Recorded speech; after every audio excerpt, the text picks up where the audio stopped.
What's up, everybody? Thank you all so much for joining me back on this this first official video on this new channel. So I mentioned, in the last one that I really wanted to learn more about the world, which is the whole point of the channel.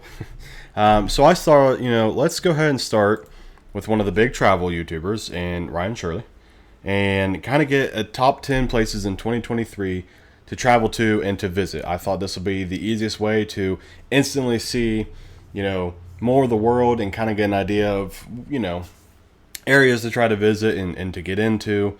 So, you know what, without further ado, let's just go ahead and hop into the video and see what Mr. Ryan here has to say.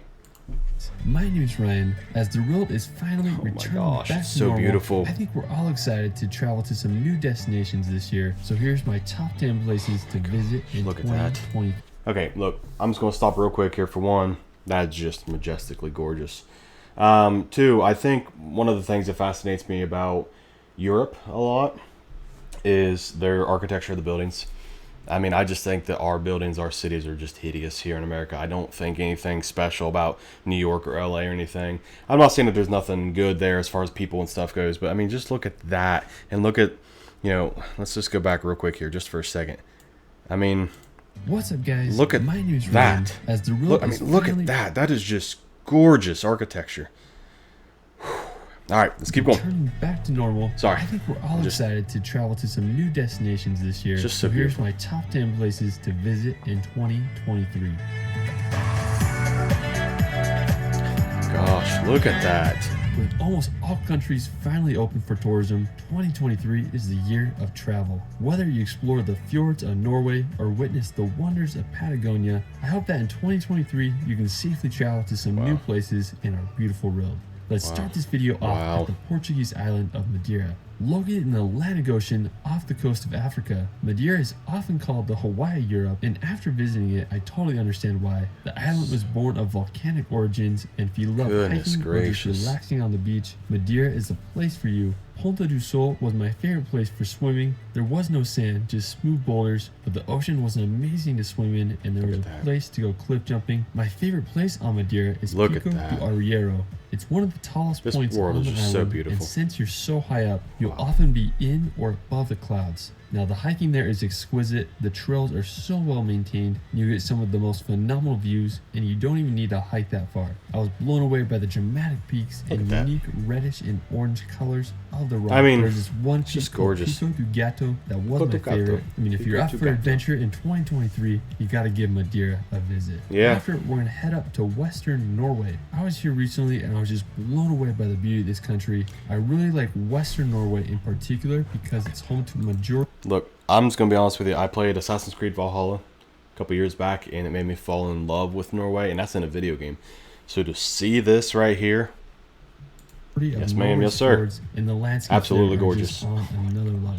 One of Norway's most well-known fjords is Geiranger Fjord. You can get there by driving about 5 or 6 hours from Oslo. Now, the fjord is massive, and one of its most well-known features is the Seven Sisters waterfall that cascades 410 meters to the water below. Now, one of my favorite features in the fjord is Skagafla. It's this historic mountain farm perched on a cliff. So beautiful. Now, to get there, you need to take a ferry, and then you hike up. I'm probably going to be repeating myself a lot for the next 8 minutes because look like something out of a fairy tale. Another one of my favorite places in western Norway is Luvatnet. It's located just a few hours away from Geiranger. It's this glacier lake with a distinct turquoise water. I mean, such a stunning color, and the scenery around the lake is unbelievable. There are mountains and waterfalls everywhere you look. Norway truly is a special country, and I hope you can visit this year. After, we're going to head down to Africa to visit the country of Namibia, located on the Atlantic coast above South Africa. Now, when people think of Namibia, the NAMIB desert probably comes to mind. I've heard of it. Massive orange sand dunes and those orc antelope. Now, one of my favorite places in the NAMIB desert is Deadvley. It's this clay pan surrounded by massive dunes. And what makes it so unique is that there's these trees that died 600 years ago because water stopped coming into the area and they are frozen in time. Now, another one of the favorite places in Namibia is the Spitzkope. It's this granite mountain that reaches I've never really thought about going to like a deserty kind of area, but and it's been called the Matterhorn of Namibia. Wild. If you want to see some African wildlife, the Etosha National Park is a wonderful place to see. There's a hyena just sitting there with the giraffes just chilling. And another cool fact about Namibia is that it's home to more more cheetahs than anywhere else in the world. Anyways, Namibia is such a spectacular country. I hope you can visit. Now, while we're still in Africa, we're going to head to the islands of the Seychelles. Now, located in the Indian Ocean off the coast of East Africa, the Seychelles are an archipelago made up of 115 islands and are home to some of the world's most famous look at beaches. that. Now, Look at that when you rock find the structure. Seychelles, you'll probably come to the island of Mahi. It's the biggest island in the archipelago and also home to Victoria, which is the island's capital.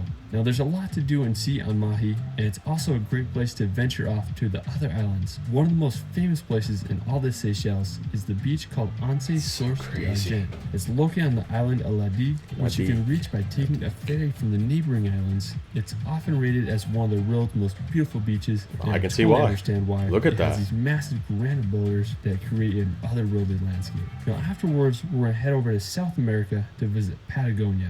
Located in both bottom halves of Chile and Argentina, Patagonia is easily one of the most beautiful regions in the world. It has fjords like Norway, sounds like New Zealand, and the mountains are comparable to the Alps. Now, one of the most famous...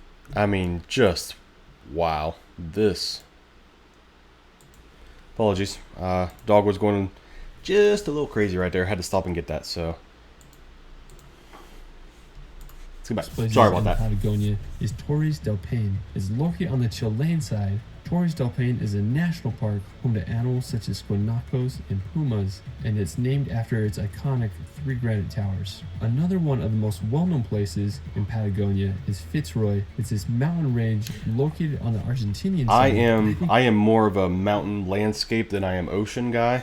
I love, don't get me wrong, I think the ocean's gorgeous, and I think some beaches and everything are beautiful. But I'm more of a, like this. This right here is gorgeous. It's possibly one of the most beautiful mountains in the world. There's several glacial lakes and viewpoints to marvel this mountain range from, and the area is just spectacular. Afterwards, we're going to visit the Emerald Isle of Ireland.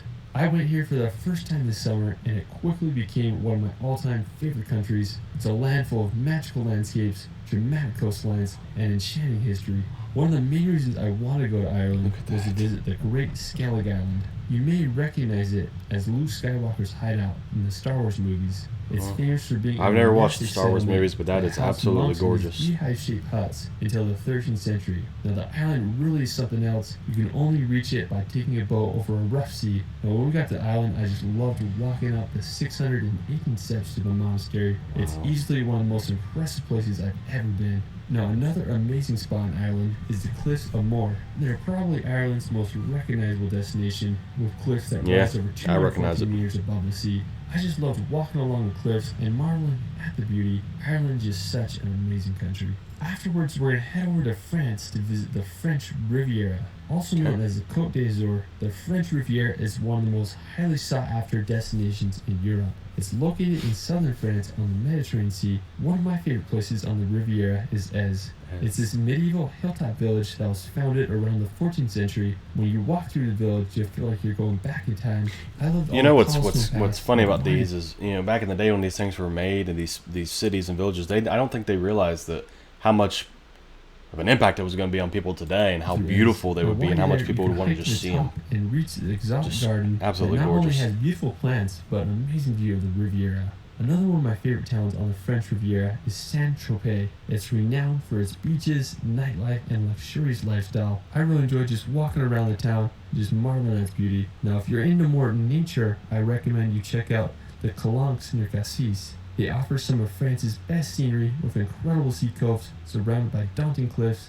The one I really wanted to go to is called Calanques d'Enveux. Now, you can only access it by hiking or taking a kayak in. When I reached the beach, I was just amazed by the steep white cliffs coupled with the greens of the pines and blues of the water. We went for a swim and the water clarity was amazing. I wanted to find a clifton spot, and after swimming down the cove, I found this little rock about 7 meters high and sent a few jumps off it. And there's truly no better feeling than cliff jumping in the Mediterranean. Afterwards, we're going to head over to Italy to visit Tuscany. Located in central Italy, Tuscany is known for its landscapes, history, and artistic legacy. I've been obsessed with Tuscany ever since I've seen The Gladiator. But one Gladiator, of my favorite places there Assassin's is Creed San 2. Gimignano. This is It's this hilltop town famous for its watchtowers and incredibly preserved medieval features. So now, if you want to see gorgeous. some of Tuscany's countryside, you can visit Valdorcia. When you think of Tuscany, this is what you'll probably imagine: lush, rolling hills, perfectly aligned cypress trees, and picturesque hilltop towns. This is easily one of the most scenic parts of the region. Now, the city of Florence is the crowning feature of Tuscany. It's considered to be the birthplace of the Renaissance, and the history there is endless. Whether you walk across the Ponte Vecchio Bridge or marvel at the architecture of the Duomo, Florence is sure to It's just take you so back in beautiful. time. Afterwards, we're going to head over to the country of New Zealand. Oh, yes. Now, after seeing movies like Lord of the Rings, Yes. I think it's safe to say we all want to visit New Zealand. 100%. Now, New It's in my Zealand bucket is list. made up of 700 islands, but the two major ones are the North and South. If you're down for more adventure and crazy landscapes, I'd say the South Island is where it's at. It's home to the Southern Alps, where Mount Cook is located. It's the tallest mountain in New Zealand and stands over 12,218 feet high. Wow. Another incredible spot is the Milford Sound. Described as the eighth wonder of the world, the Milford Sound is a fjord that was carved out by glaciers during the Ice Age. It's one of the wettest places in the world, and the whole area is just full of a rainforest and magical waterfalls. New Zealand opened up back in 2022 for travel, so I hope you guys can give it a visit this year. Now for our final destination, we're going to head over to Asia to visit Japan. Also known as the land of the rising sun, I have to say Japan is one of the places I want to visit most this year. Japan was one of the last countries to open up for tourism, but this recent September it finally eased restrictions, making it the perfect place to visit in 2023. From the snow-covered northern island of Sapporo to the Japanese Alps, Absolutely this little beautiful. island country has so much to offer. Now when you get to Japan, you can visit Tokyo. It's Yeah. the largest city in the world That's with a just population massive. of 37 million. From Tokyo, you can venture Just about massive. an hour and a half outside to visit Mount Fuji. The active volcano is the tallest peak in Japan with a height of 12,388 feet. It's a perfect cone shape and acts as a sacred symbol for the country. A great place to view Mount Fuji from is Lake KAWAGUCH. You can get a wonderful view of the volcano from there, and overall it's just a beautiful area. Nearby is the Charito Pagoda, which offers one of the most incredible views of the sacred volcano. Well, that is it for my 2023 travel guide. Let me know. Hey everybody, sorry that video got cut short, and yes, I do have a change of clothes on. That was a great list of areas to see in the world and everything. I think I'm going to do a deep dive into New Zealand starting first.